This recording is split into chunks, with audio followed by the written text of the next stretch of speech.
Значи, пораката за ова вечер. Говориме за, се разбира, за Христовото воскресение, но пред да се случи воскресението, се случи екзекуцијата на Господ Исус Христос. И овдека има неколку објекти, предмети, и седничкото на сите овие е што служат за екзекуција. Тоест, сите овие три предмети, и електричниот стол, и гилотината, и крстот се инструменти на кои се убиваат луѓе или биле убивани луѓе. Денес похумано е да бидат горени или умртвувани под висок напон. Во средниот век им сечеле глави, а во Римската империја ги распнувале луѓето на крст. И од сите овие најнечовечки и најболно е распнувањето. Луѓето кои биле казнувани или убивани, распнувајќи ги на крст, страдале со денови. И на крајот умирале од гушење.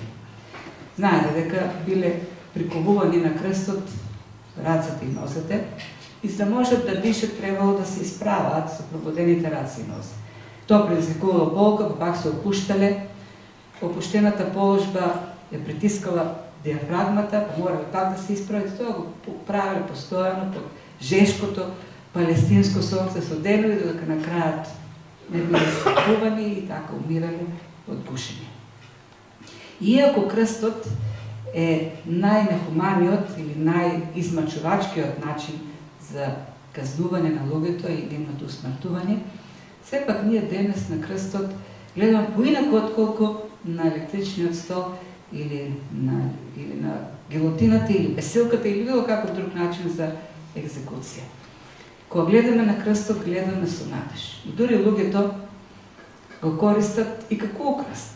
Во многу домови, покрај останати од него може да видите и крст на зидот. Или пак на полиците. Некои си носат и синџирчиња околу вратот со крстове. Има и таму такви, па не знам како ги се дели после, може да се земете, но идејата дека луѓето на крстот гледаат поинако, со поинакви очи, отколку на електричниот стол или на било кој друг инструмент за убивање. Никој дома, покрај останатите мебели, не си чува и електричен стол. Да си стави во трпезаријата, покрај останатите столови на електричен. Се да си го гледа, да се радува. Причината е непријатното чувство, асоциацијата на смрт. И сета асоциација има и крстот. Меѓутоа, крстот покрај асоциацијата на смрт носи и друга асоциација. Разликата е во делото што Христос го изврши на крстот. Христос беше на крстот, таму пострада за нашите гревови, и затоа ние на крстот веќе не гледаме со ужас, туку гледаме како на нешто што носи надеж, нешто што носи утеха во животот. Така е со крстот. Христовото распнување ја промени нашата перцепција за крстот. Но што е со гробот? Што е со ковчегот? Како гледаме на гробот? Дали имаме истата перцепција кон гробот, како што имаме и кон крстот? Зашто сепак и гробот, како и крстот, асоцираат на смрт. Како би реагирале ако некој зароден наместо синџирче со крст ни подари ковчег? Место златно крстче ни подари еден убав, полиран, луксузен ковчег. Верувам дека не би го прифатиле со радост тој подарок. А Христос, како што го изработи нашето спасение на крстот, така тој го изработи спасението и во гробот. Преку смртта. Сепак Христос се соочи со смрт за да донесе надеж во смртта. Да донесе надеж оному каде што никој не може да најде надеж во смртта. Без Христос не верувам дека некој може во очите на смртта да погледне со надеж. Жан-Пол Сартер, еден од најистакнатите филозофи на 20 век, представник на онаа песимистичка екзистенцијална школа, И со право, имајќи го пред случувањето до 10-тиот век, двете светски војни и сите останати ужаси, на крајот на животот, на смртната постела, рекол, сепак во смртта, на крајот на животот, ќе умрам со надеж. За помалку време да рече, но за тоа треба темел, треба основа за да имам надеж. А таква основа не наоѓам. Христовото воскресение дава основа за надеж дури и во смртта. Зашто Христос се соочи со смрт, за да донесе смрт, овој гроб, требаше да покажам, да донесе смрт за смртта, да прогласи смрт за смртта. Или првиот великден, кога Христос воскресна, всушност тоа е денот кога умре смртта. И оние што веруваат во Исус Христос, да имаат надеж и оному каде што никој друг не може да има надеж во смртта. И за тоа тој не даде солидни докази.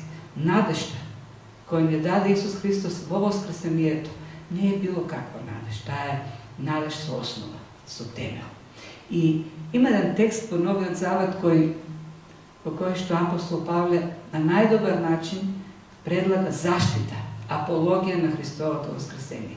И тој текст е запишен во 15 глава на првото послание до Коринтијаните. И во тој текст апостол Павле почнува со зборовите.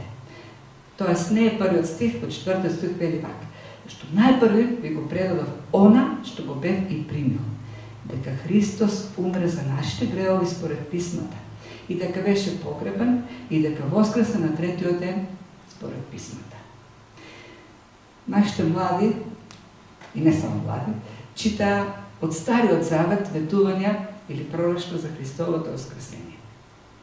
Апостол Павле вели: она што јас најпрвин го примив, и она што вам најпрвин ви го предадов, е дека Христос беше распнат за нашите гревови, погребан и воскресе на третиот ден, како што пишува во писмата, како што е предскажено во писмата, како што во Стариот Завет е запишено. С други збори, апостол Павле вели: суштината на Евангелието, суштината на добрата вест е превод на зборот Евангелие. Суштината е содржана во Христовата смрт на крстот, распнувањето, неговиото погребување и воскресението. Тоа е содржината на Евангелието. Не е хранењето на гладни, како што некои сметаат, дека суштината на Евангелието е да помагаме на луѓе, да градиме болници, кујни, или пак да правиме чуда, да паѓаат во несвест, да бркаме демони и да им предлагаме еден супер просперитетен живот во кој постојано ќе се само срекни. Не. Суштината на Евангелието е Христовата смрт и воскресение. Тоа е сршта на проповета на апостолите. Зашто од Христовата смрт и воскресение понатаму доаѓа се во нашиот живот. А основата на се понатаму, или главната порака е во Христовото воскресение е содржано и нашето воскресение за вечен живот. Тоа е надежта. Тоа е суштината на христијанската порака. Христовото воскресение. И таа суштина всушност е најтешка за прифаќање. Ако суштината на христијанство беше етика или помагање, многу полесно ќе се прифаќаше христијанството. Но тешко се прифаќа пораката за Христовото воскресение, зашто за луѓето е неверојатно некој да воскресне од мртвите. Тоа било неверојатно и во времето на Господ Исус Христос, кога тој воскреснал. Ние мислиме дека денес луѓето тешко веруваат, тешко прифаќаат воскресение од мртвите. Зашто денес луѓето се образовани, знаат повеќе, денес луѓето не се заостанати, не се примитивни како пред 2000 години. Не. Истината дека и тогаш луѓето знаеле дека мртвите не се враќаат повторно во живот. Биле доволно паметни и во тоа време луѓето да разберат дека мртвите не се враќаат назад во овој свет. И затоа апостол Павле, откако ја изнесува суштината на евангелската порака, дава куп аргументи со кои сака да го потврди Христовото воскресение, дека тоа е вистина, дека тоа е факт. И го дава ни силниот аргумент. Многумина можат да посведочат дека го виделе Христос воскреснат. Или првим се јави на Кифа и на 12 апостоли. Тие го видоа жив. И некој може да каже, како што и денес мнозина велат, тоа било халуцинација. Апостолите не може да се помират дека Христос е мртов, дека повеќе не е со учениците, дека е таму во гробот. И што се случило? Го виделе она што сакале да го видат. Си го образеле дека Христос воскреснал. И многумина денес, непријателите или противниците на Библијата, на Христовото воскресение, велат, тоа било само халуцинација. Си го образувале учениците. Многу сакале да го видат жив и си го образиле дека го гледаат жив. И затоа апостол Павле продолжува и вели не само на Петар или Кифа и на 12 апостоли. Тој се јави едновремено повеќе од 500 ученици во ист момент. Да, ако си го образиле овие 12 ученици, најблиските во Христовото окружување, тешко е дека 500 луѓе наеднаш може да си го образат. И ако прашате психолози или психијатри, сите би потврдили дека не е возможно да се случи таква масовна халуцинација. 500 души наеднаш да поверуваат во една илузија. И апостол Павле вели, наеднаш, одеднаш им се јави ним. И дури вели, ако сакате, ако мене не ми верувате, можете да ги прашате. Зашто некој од нив починале, но повеќето се уште се живи. Можете да ги прашате. И на крајот го дава несилниот аргумент и вели, најпосле ми се јави и мене како на недоношче. Што сака да каже со тоа? Јас не бев како останатите ученици. Да, тие беа блиски со Господ Исус. Ним им фалеше. Тие сакаат да го видат воскреснат. Но јас не бев како нив. Јас бев противник на христијаните. Јас не само што воопшто не го посакував Христос, туку им се смеев на учениците кога тврдеа дека го виделе воскреснат. И не само што им се смеев, туку и ги гонев. Апостол Павле беше гонител на црквата. Ги затвараше христијаните и ги убиваше. Се додека Христос воскреснат и вознесен, не му се појави на Павле. И тој вели, и мене ми се појави, како недоношче. Тоест, како некој кој никогаш не бил со него, како некој што секојаш бил против него.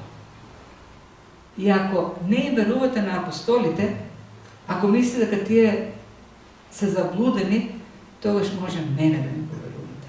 Како инако би го објасниле фактот дека најголемиот гонител на црквата, дека најревносниот противник на црквата, на христијаните, стана најревносниот заштитник на црквата. Впрочем, апостол Павле основал најмногу цркви од сите останати апостоли.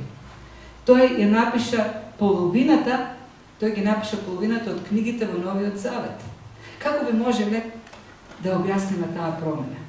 Единствено со фактот дека тој го виде Христос вознесен.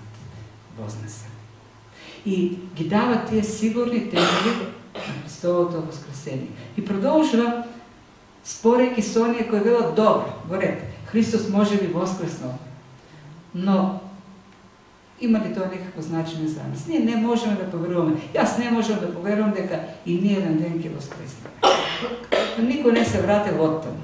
И денес многумина има, како и во времето на апостол Павле, многумина има кои велат, во ред, јас си верувам во Бог, ама не верувам во живот после смрт.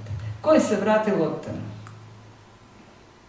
Апостол Павле вели, ако ние не воскреснеме, тогаш ниту Христос не воскреснал, зашто Христовото воскресение нема смисла без нашето воскресение.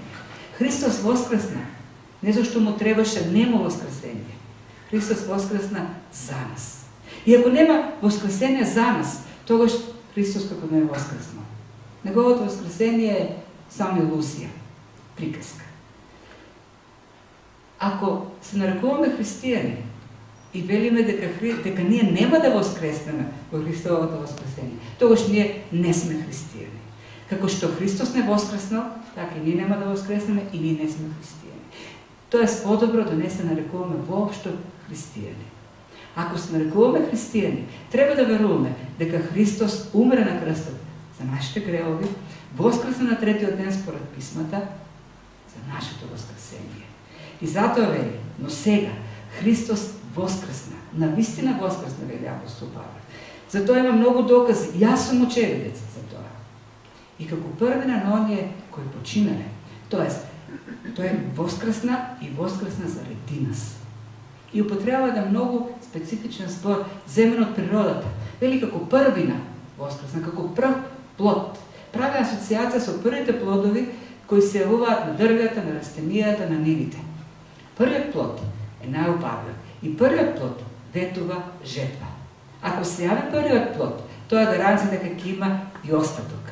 Ако нема прв плод, нема да има жетва.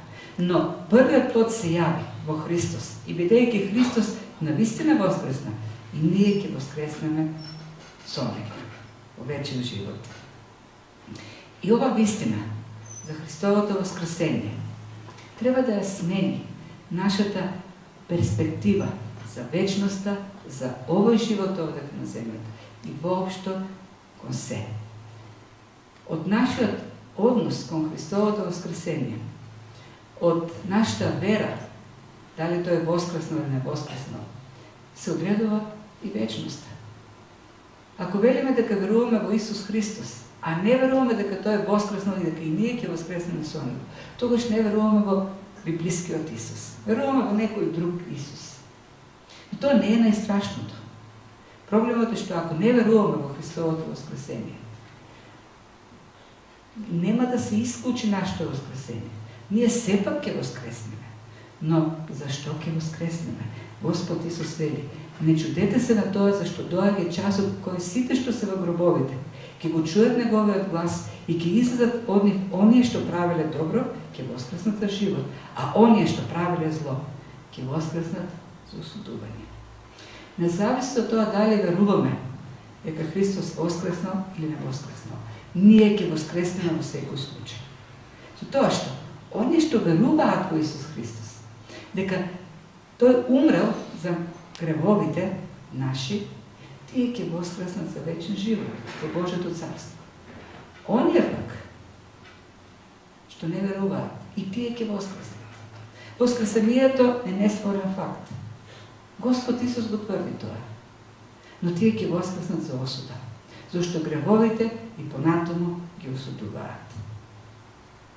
Христовото воскресение е вистината која треба да ја прифатиме, за да имаме вечен живот. Ако некој не верува дека Христос умрел за неговите гревови и воскреснал на третиот ден, како што е предскажено во писмата, треба да поверува, за да има вечен живот. Христовото воскресение треба да смени нашата перспектива кон или нашата представа за смртта. На почетокот рековме дека смртта е предизвик или најголемиот противник со кој се соочува човекот. Смртта обесмислува се. Смртта анулира се во животот. Во смртта сите се изначуваме, зашто сите завршуваме на ист начин. И оние што оствариле многу во животот и оние што не оствариле ништо, и образованите и необразованите. И царевите и слугите. На крајот сите завршуваат на исти начин. Дури нема разлика меѓу животните и човекот. На крајот сите завршуваат во земјата. И затоа смртта е предизвикот за кој не сакаме да мислиме. Некој рекол, јас не се плашам од смртта, но не сакам да бидам присутен кога таа ќе дојде. И тоа е односот, всушност, на многумина луѓе кон смртта. Не сакаме да размислуваме за неа. Младите посебно на смртта гледаат како на нешто што им се случува на старите луѓе. Далеко е таа од нас.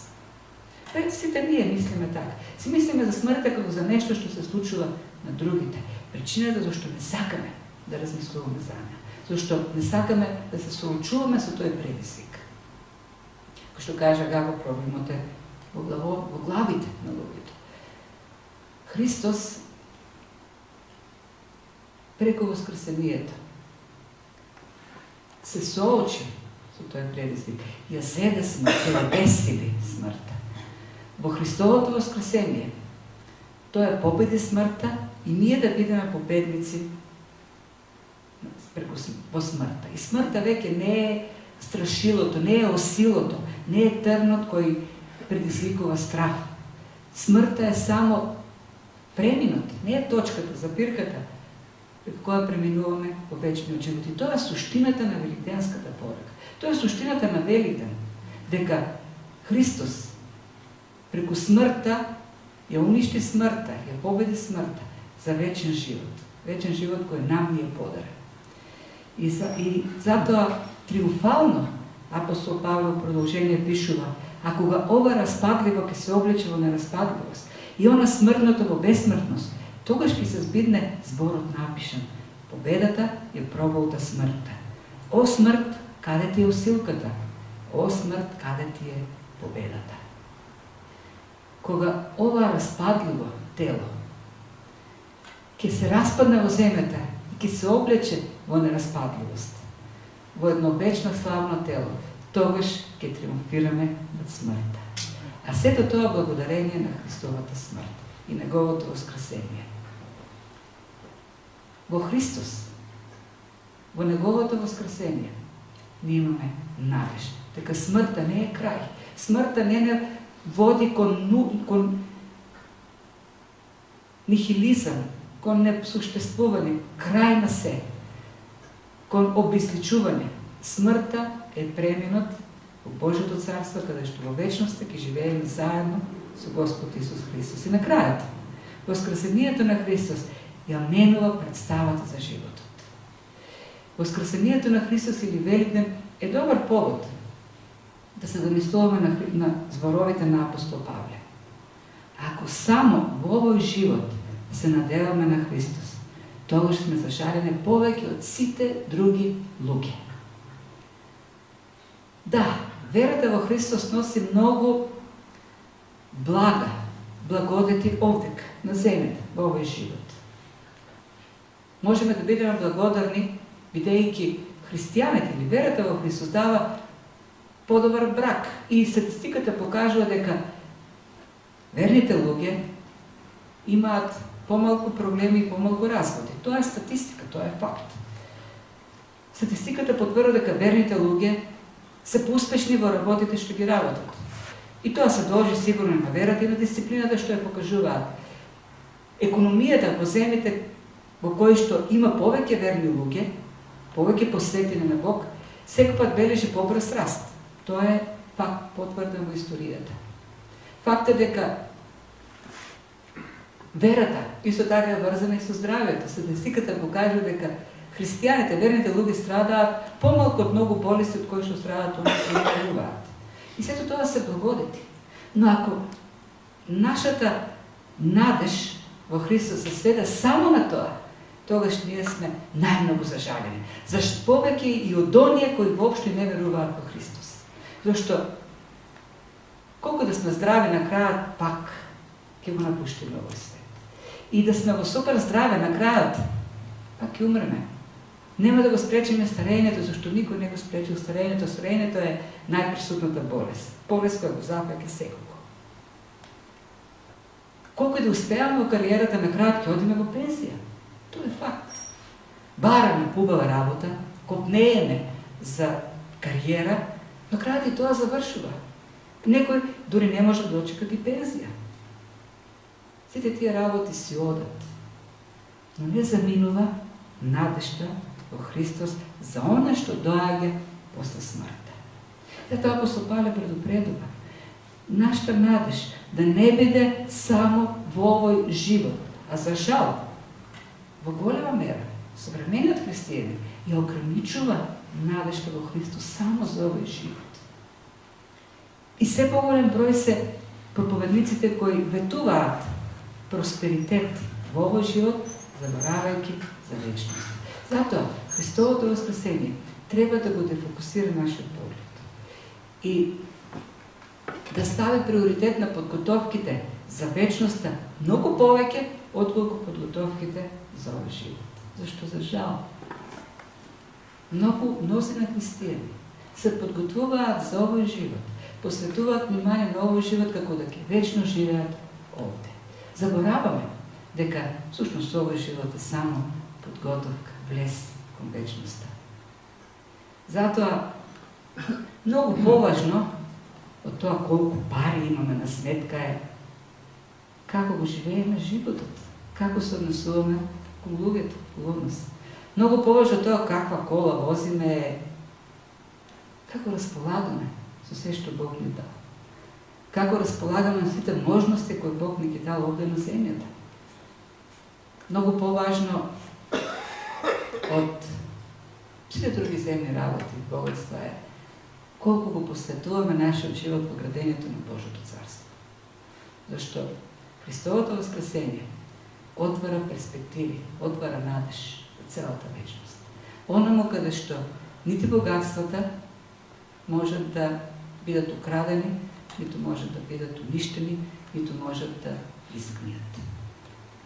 Христовото воскресение треба да не мотивира многу повеќе да мислиме за вечноста, она што не очекува таму, отколку за овој живот.